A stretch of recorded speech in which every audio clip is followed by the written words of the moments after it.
Kwa hiyo monoko kote haitoshi ya. Umeona unifuate nyumbani kwetu. Unionyeshe kwamba wewe nguli mwamba. Si ndo manake? Hapana. Wala halijanileta hilo. Alafu tuache alopita amepita. Umekuwa mwenga siku hizi. Alafu yalopita yaache apite. Nini kilichokuleta? Hilo ndo swali libidi niulize kabla ya yote ambayo umeanza kuzungumza. Mimi napenda kukuomba samahani kwa lile tukio ambalo limetokea siku ile pale nyumbani. Alafu na wewe ndo mtu ambaye ulikuja kumuulizia Chituntu. Cha kuja kushangaza zaidi, toka ile siku ambayo umekuja kumuuliza Chituntu, Chituntu hakurudi nyumbani. Kilichokuja kurudi jina tu na kwamba kusikia kwamba Chituntu amefariki. Sielewi maana yako. Yaani Chituntu linarudi jina lake amefariki. Kwa hiyo mimi natembea na mizimu ya kifo, si ndio maana yake? Hapana. Sina maana hiyo. Na wala sijakutuhumu kwamba wewe ndio umemuua Chituntu. Nini maana yako? Ila nilisikia Chituntu alikuwepo hapa nyumbani kwenu. Chituntu alikuwepo nyumbani. Lakini kuhusu kifo chake hata mimi sikielewi pia. Yaani kinanichanganya. Yaani hivyo unavyofikiria wewe na mimi ndo nafikiria hivyo hivyo. Yaani sijaelewa mpaka dakika hii Chituntu kafa vipi. Ila cha ajabu kuna watu ambao nawatiria mashaka kwa vipi.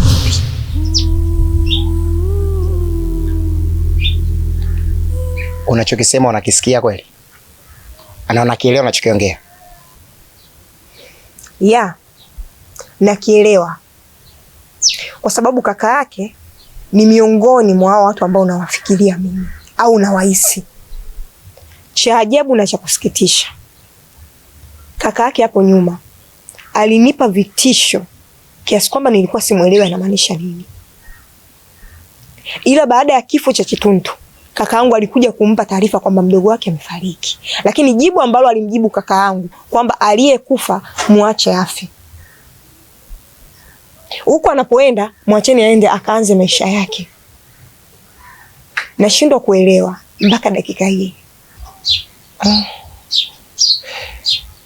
Mbona nichanganya sana? Yaani kaka mtu amue mdogo wake. Hii mbona ingia akilini? Imekaje? Hilo linawezekana. Hila na kuomba tusaidiane kwa hili. Kwa sababu Chituntu alikuwa udugu wetu. Unachokisema ni kweli. Lakini mimi nakusidia vipi? Natumaini wewe una uwezo wa kunisaidia hili swala. Kwa sababu tunahitaji tujue ukweli. Wewe ndo msaada uliobaki wa mwisho kwangu.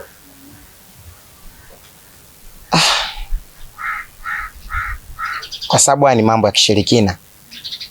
Inabidi tuende kishirikina hivyo hivyo. Cha kufanya tuende kwa mganga. Maana mimi nina mganga wangu huyo.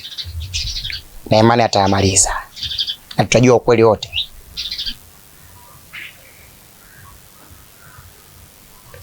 Sawa.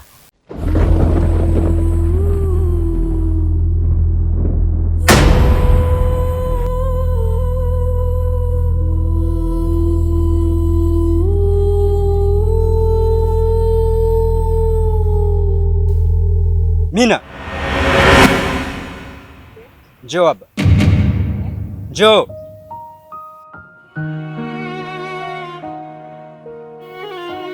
Vipi mbona kama hivyo unanipita kama mzoga chai nini? Kwani wewe Chilido? Asa kumbe nani? Chilido na umjua mimi, yani akili zimefyuzi. Kama umepona. Nishakuwa mzoga sasa hivi leo unanipita tu namna gani au vipi? Hamna, unajua tena harakati tu na haraka tu na wai. Ila kwa kuwa umepona acha tu nikupe habari. Maana ni kidogo zinanitatisha hata mimi mwenyewe pia sijisikii vizuri. Kitu gani hicho?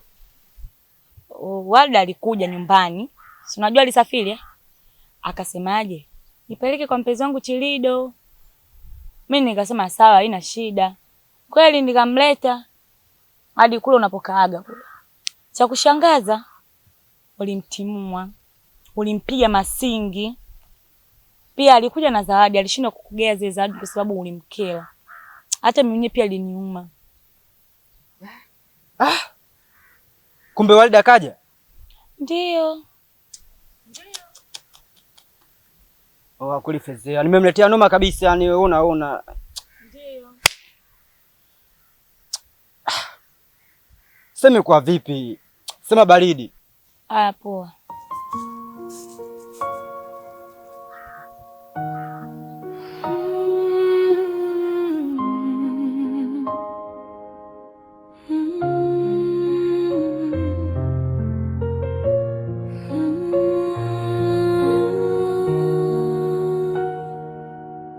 Mchana na wewe, uko analia mwenyewe.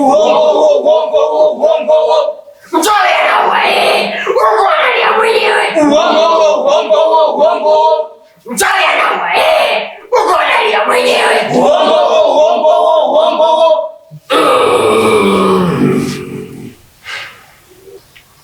Nisikilizeni. Niko hapa kwa ajili ya kuwapongeza. Na pia nipo hapa kwa ajili ya kuwapa taarifa. Kama nilivyowaambia, zinahitajika nafsi 3 ili tuweze kumrudisha mama mkuu.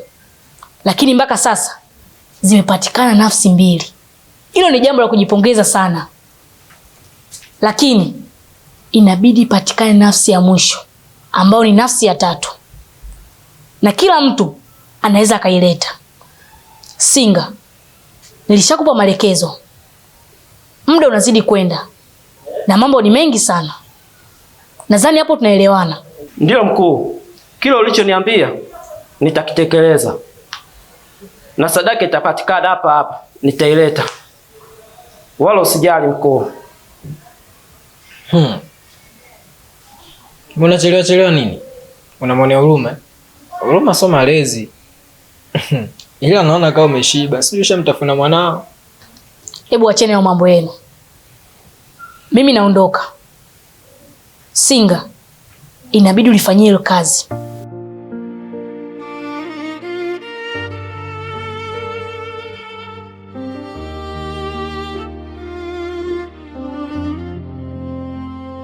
Sile dunia duara, ila yangu ya pembe mbili.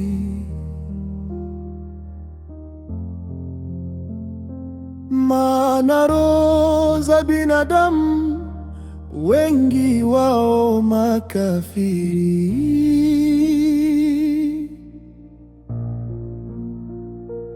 hawajali roho za wenzao wana. Romy, unaamua kuacha kila kitu kwa ajili ya kutengeneza familia iliyo bora na yenye hofu ya Mungu. Umeamua kujikabidhisha kwa Mungu. Kwa hiyo hupaswi kuogopa chochote, ili unapita kwenye magumu,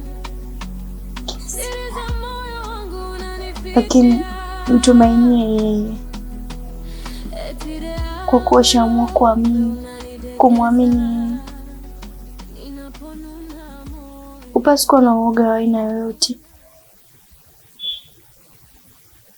Pia hatupaswi kuogopa tu kiujumla, kwa sababu mtetezi ni yeye tunaye. Sawa mpenzi wangu? Ni kweli unasema. Na uko sahihi. Unajua, niliamua kufanya vile, nilimaanisha. Na ni kweli nahitaji kujenga familia. Ndio maana nikaachana na vile vitu vya kiganga na kufuata njia kwa sahihi. Lakini toka nimeamua kufanya vile, vitisho vimekuwa vingi. Haina maana kwamba nibadilishe maamuzi yangu, ingawa hakuna namna ya kurudisha, na hata ingekuwepo basi nisingefanya hivyo. Nimeamua kufuata njia hii, basi nitaendelea kuifuata. Mungu ndio kila kitu. Yeye ndo ananijua mimi vizuri na atujua sisi wote vizuri. Hata yule ambaye ananitisha mimi, kwa Mungu si chochote kile. Basi nitabaki katika imani yangu. Sawa? Mungu ndio kila kitu. Kama kuishi tutaishi pale Mungu atakuhitaji tuishi. Tutaishi kwa umri aliotupangia sisi tuishi kwa ulimwenguni. Na tuweze kufa kutaka binadamu. Kwa hiyo mimi nadhani kwa imani yangu bado iko vile vile. Kinachotokea cha kutokea. Sawa.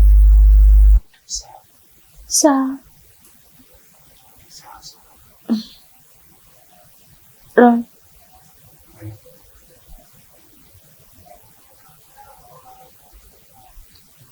Jiandae kuitwa baba.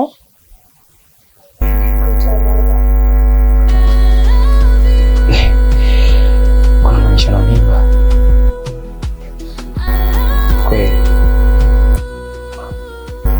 Ongera. Sogea basi kwa macho.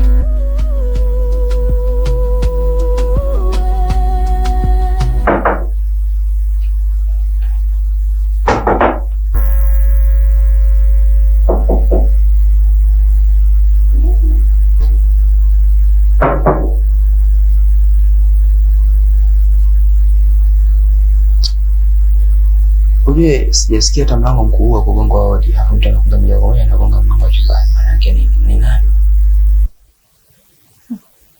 Kaangalia.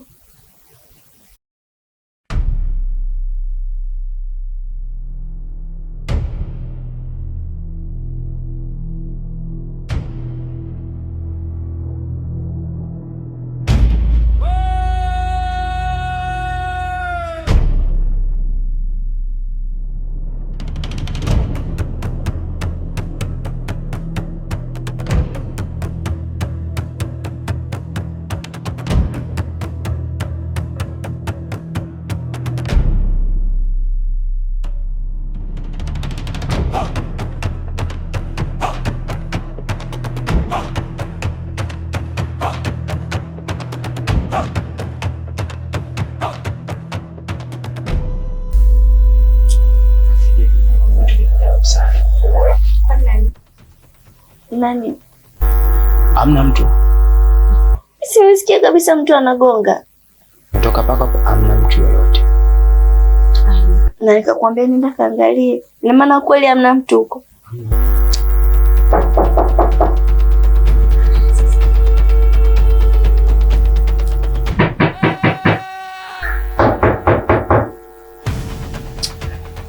Hamna kwenda. Watagonga, wakichoka wataacha. Hamna kwenda. Sababu hii michezo hii.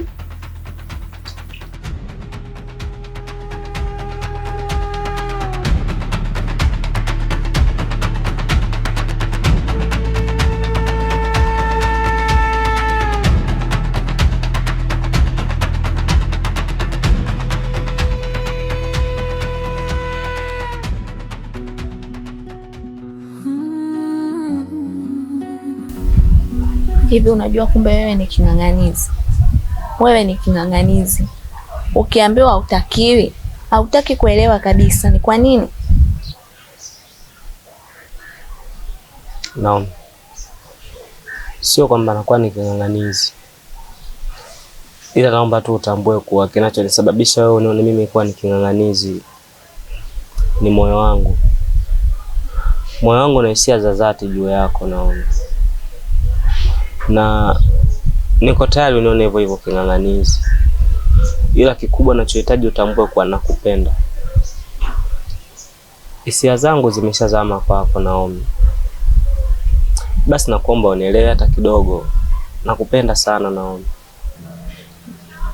Wewe ni mbishi kuelewa, sijui kwa nini. Je, nikuulize kitu? Sawa, niulize. Upo tayari kutoa roho yako kwa ajili yangu? Naomi, niko tayari kwa lolote. Maisha yangu sio chochote, si chochote kabisa. Na kwa kuwa bila wewe, nahisi wewe ndiye mwenye kila kitu, mwenye kila haki ya kuendesha moyo wangu. Naomi, endapo utanikubalia.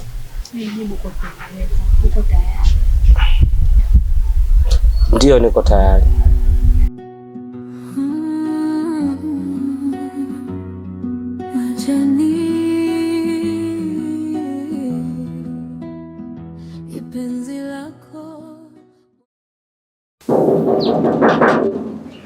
Mtoto sasa hivi utasikia natoka au Chilido, sijakuona na muda.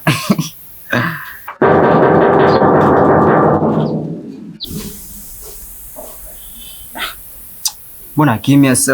Na maana sikii sauti ya kidali hapo Begedia Chilido au vipi?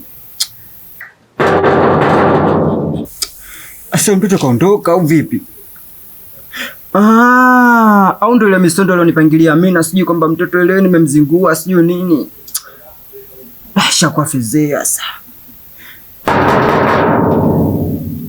Toka ndani basi. Wewe utakupa shondoka, shakuwa ngondo tayari.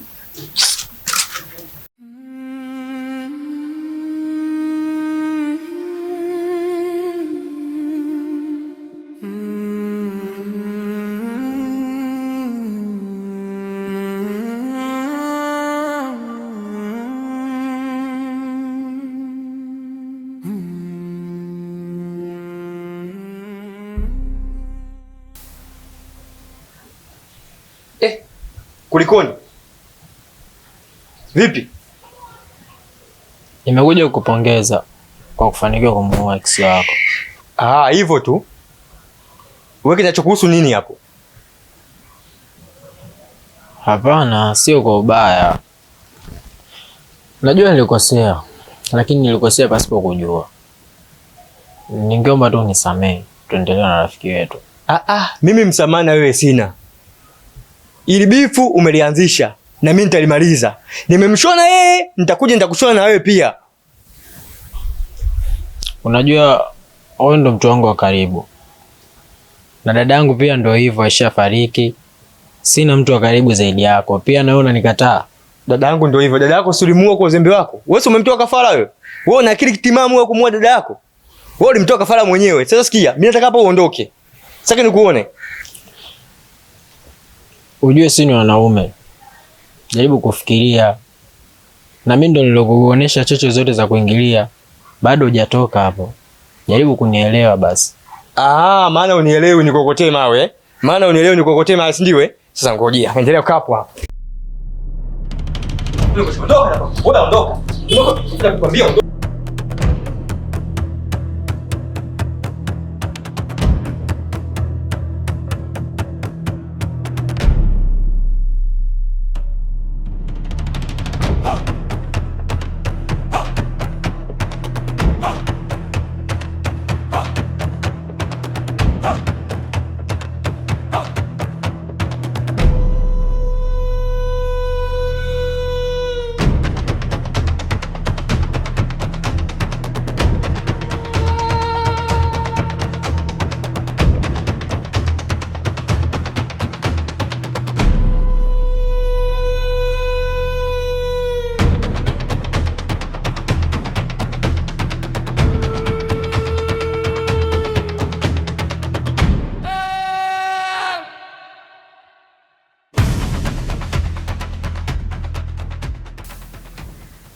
Unatoka wapi?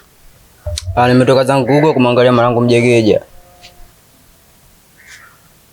Sawa mwanangu. Ila mwanangu, umefanana sana na marehemu mama yako. Wewe mzee vipi wewe? Wewe una mambo yote ya kuzungumzia ambako semeni mfana bi mkubwa au vipi? Sasa ndio mambo gani kufanishana na wanawake? Mimi sipendi ujue mambo kama hayo. Sina maana hiyo. Halo, umefanana sana na mama yako kutokana na tabia, ucheshi na upole ulionao. Kwa sababu marehemu mama yako alikuwa mpole sana na tulitokea kupendana. alinipenda na mimi nikampenda, ila ndo hivyo, mama yako ametutoka na tuko naye. Nakupenda sana mwanangu, natamani tuwe wote, lakini hilo haliwezekani. Haiwezekani? Haiwezekani kivipi? Faza, mbona sikuelewi? Haiwezekani yani unamaanisha nini yani? Shida nini we mzee? Mimi tangu nifike sijui umefanana mama yako, sijui na nini. Oa mzee, ushaanza kurusha ujue. Mimi sipendi ujue kunifanisha na wanawake. Nipisha nipite bwana.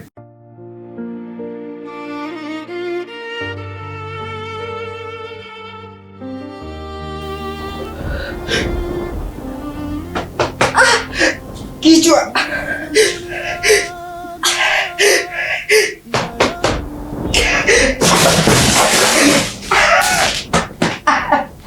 Mama!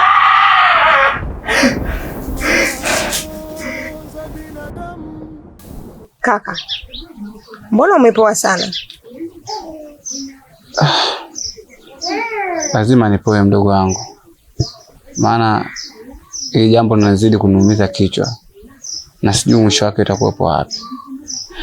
Hivi wewe umefikia wapi mpaka sasa hivi? Kwa upande wangu mimi nimefikia sehemu nzuri sana, kwa sababu leo nimeenda kwa kina Kombo na nimeongea naye kwa kina na kaniambia kila kitu kuhusu Chitundu. Kwa hiyo alikwambiaje? Kwa mazungumzo ambayo nimezungumza naye, kasema kwamba ana mganga wake ambaye ni mtaalamu sana kwenye haya mambo. Kwa hiyo hata mwenyewe kakubali pia kunisaidia kwenye hili.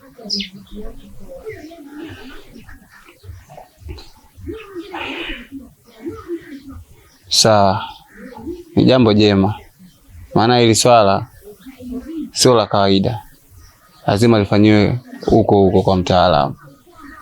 Kwa mimi naunga mkono, tutakuwa pamoja kwa hilo mdogo wangu. Kwa hiyo mlipanga itaanza lini? Kwa hapa mimi nasikilizia majibu kutoka kwake huyo Kombo. Kwa yeye ndio itabidi mimi anipe mrejesho. Lini, saa ngapi? Sawa. Ila anachosisitiza tuwe makini sana, maana hatujui tunapambana na watu wa aina gani. Kwa hilo kaka, uko sahihi. Inabidi tuwe makini sana, maana hatujui nyuma yetu tunazungukwa na kina nani. Safi.